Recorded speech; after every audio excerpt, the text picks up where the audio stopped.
capítulo 11, do 1 ao 11. Atos 3, do versículo 1 ao versículo 11.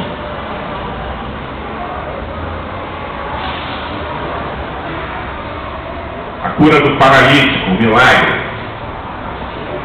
Acharam? Digam amém. Pedro e João subiam ao templo para a oração na hora nona. Era levado um homem, coxo de nascença, o qual punham diariamente à porta do templo, chamada Formosa, para pedir esmola aos que entravam. Vendo ele a Pedro e João, que iam entrar no templo, implorava que lhes dessem uma esmola. Pedro, fitando-o juntamente com João, disse: olha para nós. Ele os olhava atentamente, esperando receber alguma coisa. Porém Pedro lhe disse: não possuo nem prata nem ouro, mas o que tenho, isto te dou. Em nome de Jesus Cristo Nazareno, anda. E tomando-o pela mão direita, o levantou. Imediatamente os seus pés e arteiros se firmaram. De um salto se pôs em pé, passou a andar e entrou com eles no templo, saltando e louvando a Deus. Viu-o todo o povo a andar e a louvar a Deus, e reconheceram ser ele o mesmo que esmolava, assentado à porta formosa do templo, e se encheram de admiração e assombro por isso que lhe acontecera. Apegando-se ele a Pedro e a João, todo o povo correu atônito para junto deles, no pórtico chamado de Salomão. Amém? Vamos orar. Curva a tua cabeça. Pai, em nome de Jesus, quero declarar mais uma vez a minha total dependência de Ti. E queremos, Senhor, invocar a Tua presença manifesta nesta hora.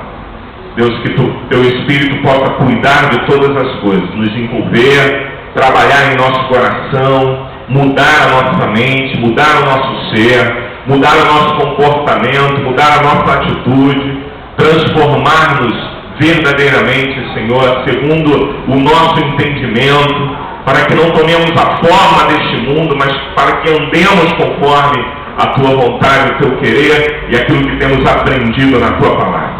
Faz-nos, Senhor, nessa noite, entender a Tua voz e obedecer a Tua voz, Senhor, e verdadeiramente que essa palavra possa transformar o nosso ser. A Tua palavra lida é poderosa para mudar, para transformar e para realizar, Senhor, aquilo para o qual lhe apraz, Senhor, que a Tua vontade, Senhor, se estabeleça nessa noite. Nós oramos em nome de Jesus. Amém. Hoje não seria eu a ministrar a palavra, mas essa semana eu estava meditando e, como já disse aos irmãos, no domingo nós estávamos falando sobre esse personagem aqui, Pedro, com esse monte de falhas, como homem que era. E agora nós estamos diante de um quadro em que Pedro vai entrando no templo e no pátio do templo, na porta do pátio, existia ali um paralítico que tinha por hábito estar ali.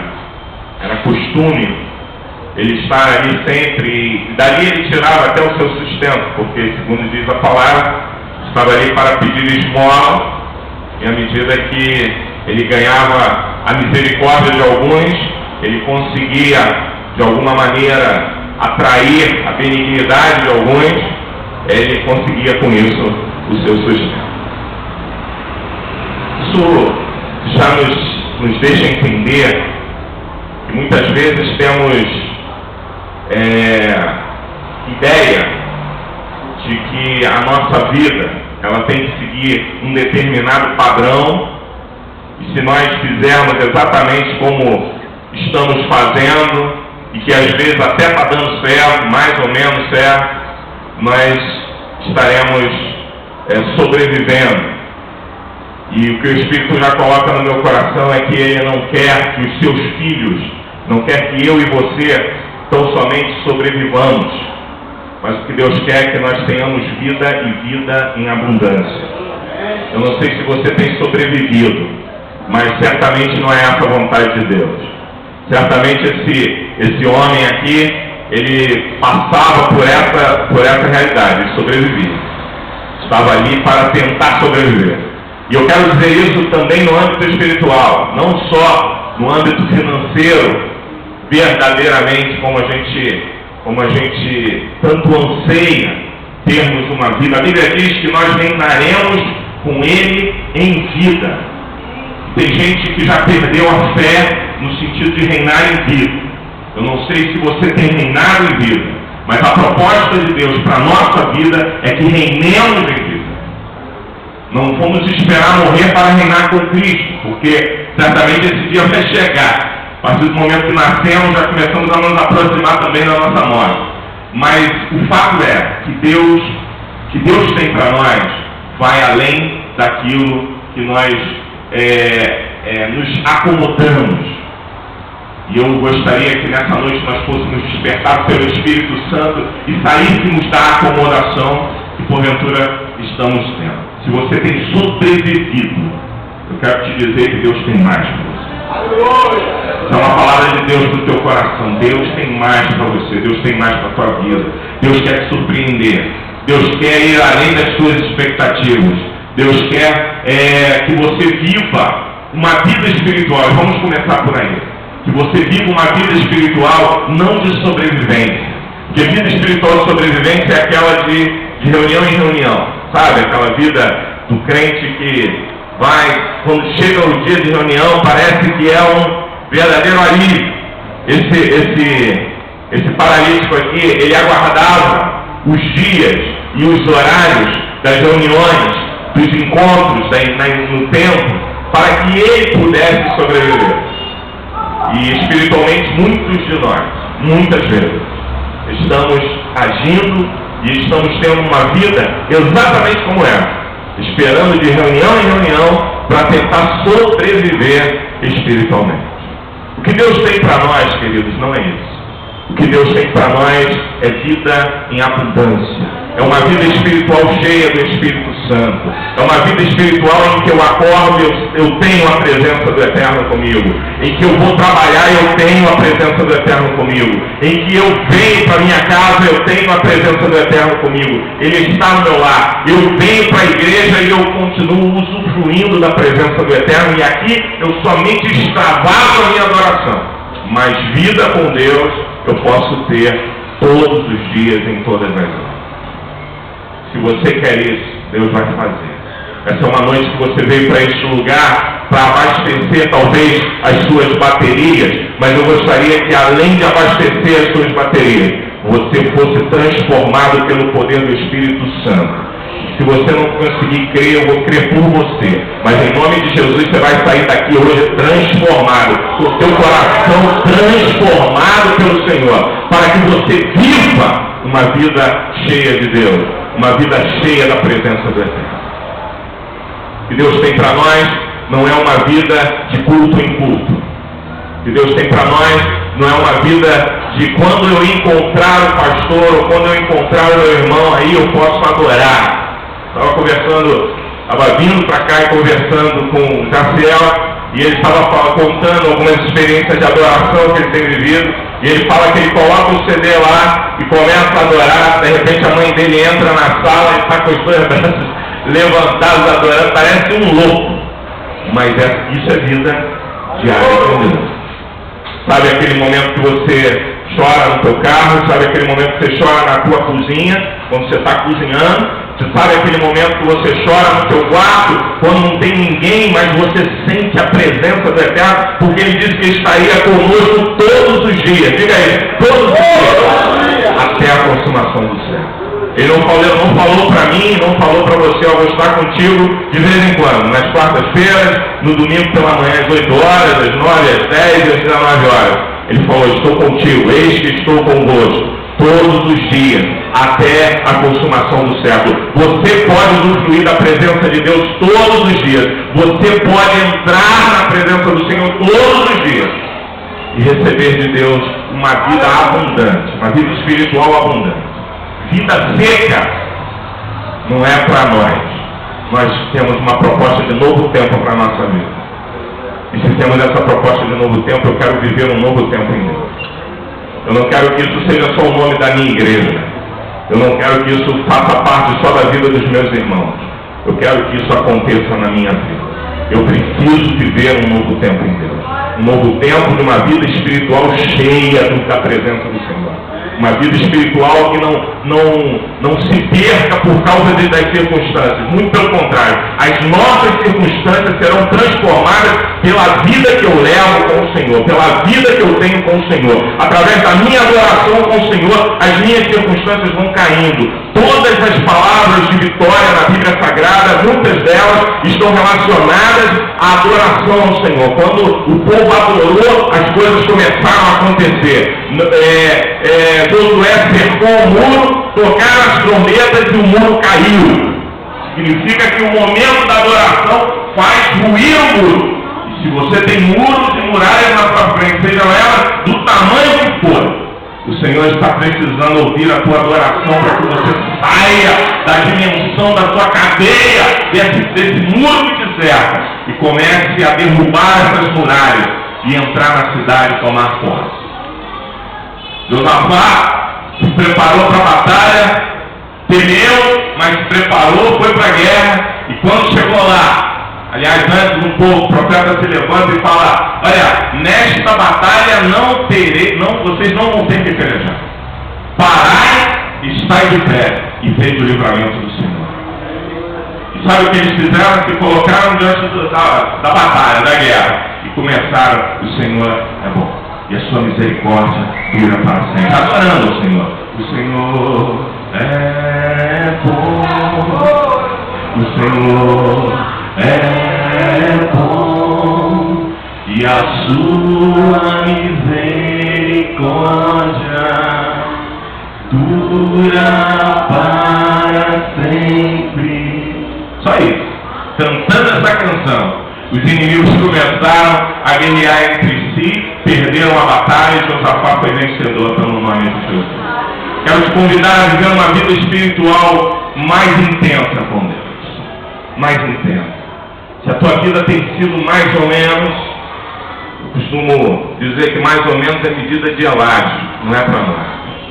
Jesus, quando as cartas, as igrejas foram escritas, uma delas dizia: olha, vocês são mornos.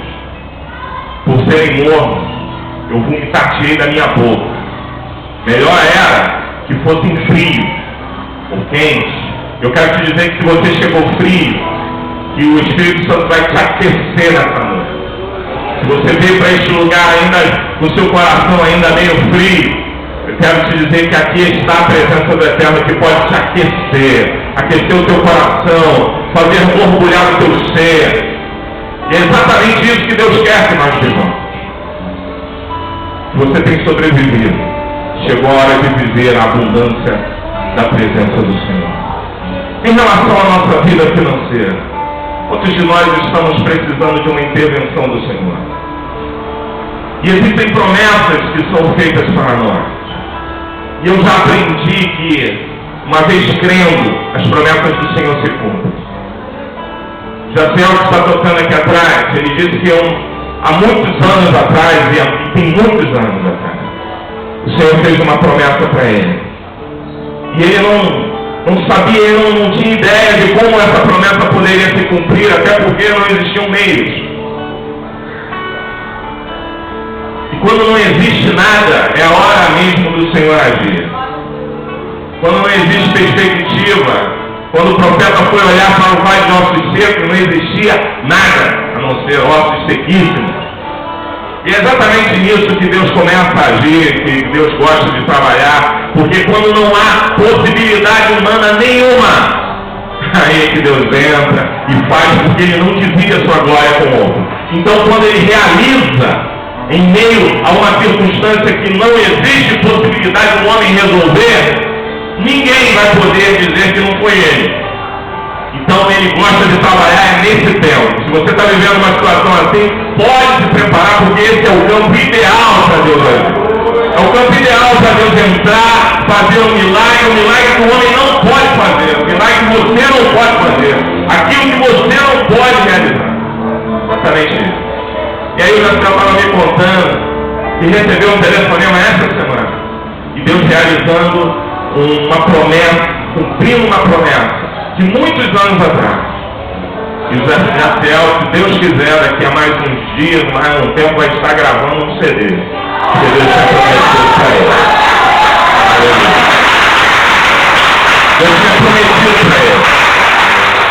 Que vai mudar a vida financeira desse homem. Vai mexer com a vida financeira dele. E Deus quer mexer com a tua vida financeira também. Se você já não crê mais que você pode adquirir a sua casa própria, queridão, e aí se não tiver um meio já assim muito nítido, eu quando falo em casa própria eu lembro da minha tia. Minha tia está aqui. Morava de aluguel, salário de aposentado, e aí o Senhor falou que ia dar uma casa. Ia dar uma casa antes que o meu tio partisse. Meu tio estava passando por um momento difícil, de uma enfermidade muito difícil. E a minha tia morando de aluguel, recebendo um saláriozinho de aposentadoria. E de repente veio a promessa de Deus sobre ela se cumprindo. E aí os olhos humanos ainda não conseguiam confirmar aquilo como algo definitivo, mas o coração dela estava seguro em Deus, o coração da minha prima ali também estava seguro em Deus. E aí hoje minha tia mora, quem já foi na casa da minha tia sabe, mora num casarão, bela, pago, quitado, porque o Senhor quer que vivamos o melhor. O Senhor quer que vivamos o melhor. E essa não é a teologia da prosperidade, mas é a teologia da bênção e da promessa de Deus, daqueles que estão debaixo do guarda-chuva do Eterno, aquele que habita no esconderijo do Altíssimo, a sombra do Onipotente descansará. Se você precisa dizer algo mais, comece a buscar em Deus, porque é direito seu. Porque é bênção prometida aos seus filhos. As coisas não estão indo bem. Chegou a hora de confiar na palavra que diz que todas as coisas vão convergir de alguma forma para o bem daqueles que amam a Deus. Todas as coisas vão cooperar para o bem dos que amam a Deus. Esse é o resultado final da tua vida. Se você puder crer nessa noite, você vai ver o que Deus vai fazer. Deus atua no campo da fé. Deus não atua no campo da possibilidade humana, mas Deus atua no campo da fé. Se você pode crer, tudo é possível ao que crer. Você pode ministrar essa palavra. Se você pode crer, tudo é possível. Pedro e João estavam entrando no templo. Aquele homem estava vivendo e sobrevivendo, como eu disse. Sobrevivendo. Desde que nasceu, não conseguia ganhar o seu sustento pela sua própria mão, pelo seu próprio trabalho, porque ele era aleijado, estava ali. A Bíblia diz que ele era colocado ali, dependia dos outros. Quem é colocado é porque depende dos outros. Ele dependia dos outros até para isso, até para chegar ao local aonde ele iria tentar sobreviver. Tem uma palavra de Deus que o Espírito Santo mandou te dizer. Se você, por alguma razão, está dependendo dos outros, chegou a hora de dar um basta nisso, porque pela fé o Senhor está entrando na tua vida nessa noite. Nós não temos que depender dos outros. O Senhor quer que vivamos uma vida abundante. Esse homem estava ali, era trazido, colocado, Queridos, Pedro e João estavam, isso era o horário da oração, tá? Esse momento era o momento da oração e Pedro e João não foram ao templo. Vamos orar. Já me mostra que quando a gente vai orar sempre acontece alguma coisa boa, né? Tem gente que não gosta de orar, mas pode ter certeza, quando você começa a orar, tem sempre alguma coisa boa para acontecer. Pedro e João foram para ali para orar, mas eles não sabiam o que ia acontecer. Eles não tinham ideia do que Deus ia fazer. E aqueles que se propõem a orar, já posso te adiantar aqui, se constituem num instrumento poderoso na mão de Deus. A pessoa que ora, não é nem porque ela quer, ou não é nem porque ela se projeta a si própria, mas a verdade é que quando Deus encontra alguém que está em oração, ele também encontra um instrumento de Deus, um instrumento para mudar vidas, para transformar vidas. Quanto mais você orar, mais pessoas vão chegar perto de você para serem abençoadas. Porque o próprio Deus vai fazer isso, o próprio Deus vai conduzir isso, o próprio Deus vai cuidar dessa situação. Porque as pessoas vão se aproximar de você e vão ser abençoadas. E eu profetizo nessa noite que haverá homens e mulheres neste lugar poderosos na oração. E que à medida que forem orando, as coisas vão acontecendo como milagre, como palavra profética, homens e mulheres cheios do Espírito Santo. Aleluia!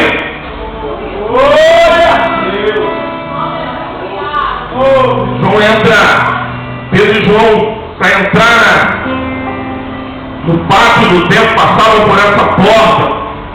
Certamente muita gente já tinha passado, outros estavam passando. Aquele momento, aquele homem pede uma esmola.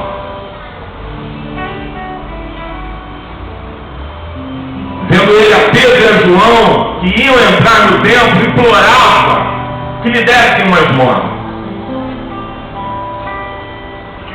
Queridos, eu quero já fazer uma colocação aqui. Vai ter momentos que a gente não vai ter o que a pessoa está pedindo, mas nós vamos ter muito mais do que ela espera. Vai ter gente procurando a gente para pedir algo que está relacionado à necessidade, de repente, temporal dela, que de repente vai resolver só naquele momento. Se Pedro desse uma esmola para aquele homem, resolvia ali, mas amanhã, no dia seguinte, na próxima reunião, no próximo encontro, novamente ele estaria ali sentado pedindo esmola. A solução que Deus quer trazer para vidas, através da nossa vida, é solução definitiva. Deus não quer que você ore por alguém para que daqui a pouco ele venha novamente, faz outra oração para mim, porque eu estou precisando, faz de novo. O poder e a autoridade que está sobre nós é um poder cabal, definitivo, que transforma e põe ponto final nas situações. Eu creio que isso começa na nossa vida, quando nós começamos a olhar para a gente mesmo, começamos a perceber que na nossa vida tem coisas que estão precisando de um ponto final de Deus, e que não pode ficar se repetindo como se não tivesse solução nunca, ou como se fosse, ou como se tivesse uma solução paliativa, uma solução temporal. Eu não quero viver de soluções temporais, eu quero viver de soluções definitivas. Eu creio em Deus que tem um poder que é para dar solução na minha vida. Não é para resolver o meu problema, não é para fazer com que eu sobreviva. Deus não quer que você tão somente sobreviva. Há uma promessa de vida abundante para nós. Eu quero tomar posse dessa promessa. Pedro e João olham para ele. Pedro fitando-o juntamente com João. Eu não sei como é que foi esse olhar, mas deve ter sido um negócio engraçado. Dá uma esmola, pelo amor de Deus. E aí, um deve ter olhado para o outro e olhado para ele. Queridos, e a certeza. Eu quero dizer para você que Pedro não estava falando do poder, ele estava falando da fé. Sabe por quê? Porque o poder não é nosso, apesar dele estar em nós, ele não é nosso. Mas o que é nosso é a fé. Isso ninguém tira. É uma semente de Deus plantada. E à medida que você ouve a palavra de Deus, isso não acontece com você, quando você vem aqui, escuta a palavra, isso gera em você uma fé. Essa fé aí é sua. Gerada pela palavra, mas é sua. O poder que está aqui não é meu, é do Senhor. Mas Pedro, pela fé, tinha convicção de que esse poder funcionaria no momento que ele exercesse a fé. O que ele disse para o paralítico não foi: eu vou te dar o que eu tenho, no sentido, eu vou te dar o poder que está aqui. Porque o poder não é dele, a gente só dá aquilo que é nosso. Mas Pedro falou uma coisa muito interessante: eu não tenho prata nenhuma, mas o que eu tenho. E o que ele tinha era fé. Isso eu te dou. Sabe por quê? Ele era paralítico de nascença. Ia ser complicado para esse homem crer. Mas Pedro estava crendo por ele. E dizendo: olha, a manifestação do poder que há em mim, talvez não seja nem por tua fé. Porque você talvez esteja tendo até dificuldade para crer. Quantas vezes a gente se depara com isso? Pessoas que estão com dificuldade de crer. Mas aqui nós aprendemos uma lição: se você crer por ele, o poder se manifesta. O poder se manifesta. E na autoridade do nome de Jesus, Pedro falou assim: olha, não tenho prata nem ouro, mas o que eu tenho, isso te dou. Em nome de Jesus Cristo Nazaré. Levanta. Queridos, quero abrir um parênteses para dizer que essa palavra, ela é poderosa. O nome de Jesus está acima de todo e qualquer nome. A autoridade do nome de Jesus é algo, totalmente incontestável. E quando nós fazemos uso desse nome, porque Jesus nos deu essa condição, essa uso do nome,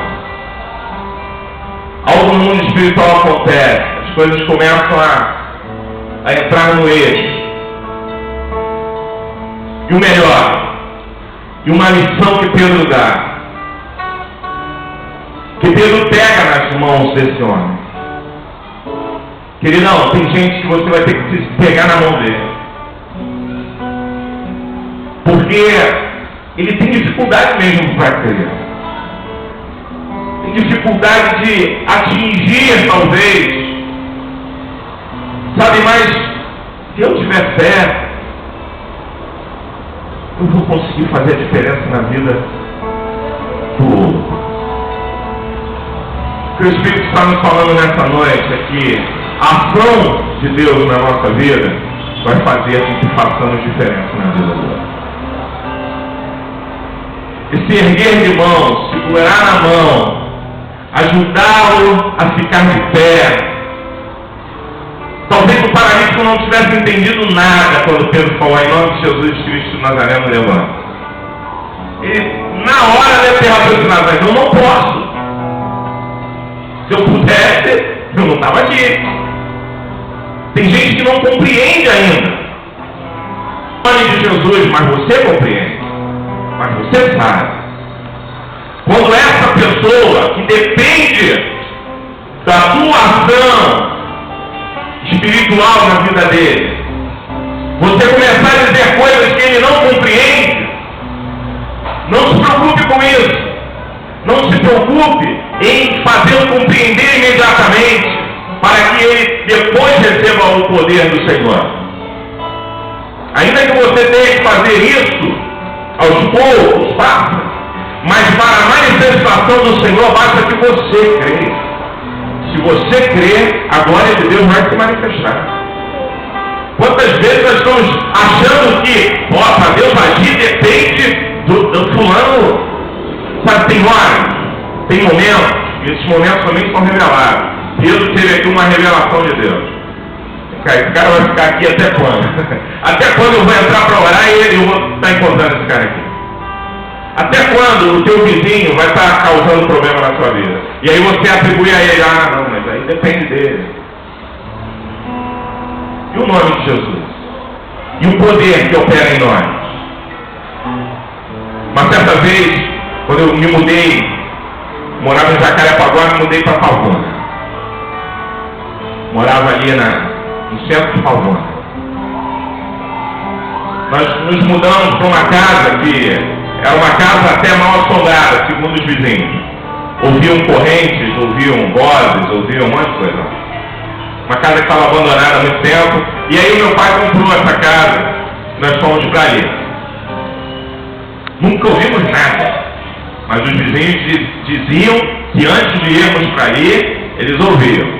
Mas se havia trevas, na hora que entra a luz, todo mundo vai embora, né? Trevas se mandam.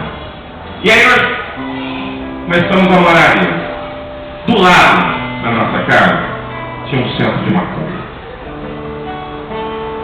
E era assim, eu não sei quantos já moraram ao lado de um centro de macumba, mas é algo terrível. Eu sei que tem gente aqui que deve ter até convivido dentro de um centro, então sabe o que eu vou dizer.